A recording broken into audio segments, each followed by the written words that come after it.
19/3/2026 ஸ்ரீ விசுவாவசு வருடம் பங்குனி மாதம் 5ஆம் தேதி வியாழன்கிழமை இன்றைய நாளிற்கான 12 ராசிகளுக்கான தின பலன்கள்.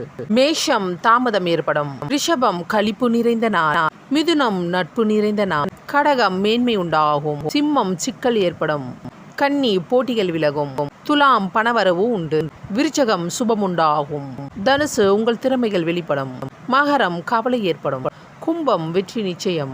மீனம் எதிர்ப்புகள் விலகும். சிம்மம் ராசிக்கு சந்திராஷ்டமம். சிம்மம் ராசி நேயர்களே, இன்றைய நாள் முழுவதும் உங்களுக்கு சந்திராஷ்டமம் உள்ளது. அதனால் எந்த விதமான புது முயற்சிகள் இந்நாளில் மேற்கொள்ளாதீர்கள். நெருப்பு கிரகமான சூரிய பகவானின் ஆதிக்கத்தில் பிறந்த சிம்ம ராசி அன்பர்களுக்கு இயற்கையாகவே கோபம் அதிகமாக வரும். அதுவும் இந்த சந்திராஷ்டமம் நடக்கும் பொழுது மேலும் அதிகரிக்க செய்யும். அதனால் கோபத்தை கட்டுப்படுத்த பாருங்கள், அமைதியை கடைபிடிக்க பாருங்கள், இறை வழிபாடை மட்டும் மேற்கொள்ளும். தொலைதூர பிரயாணத்தை மேற்கொள்ளாது. வெளியே செல்லும் பொழுது, வாகனத்தை ஓட்டும் பொழுது கவனம் தேவை. சிம்மம் ராசிக்கு உடைய கடவுளான சிவபெருமான வழிபாடு செய்யுங்கள். சந்திராஷ்டமம் தாக்க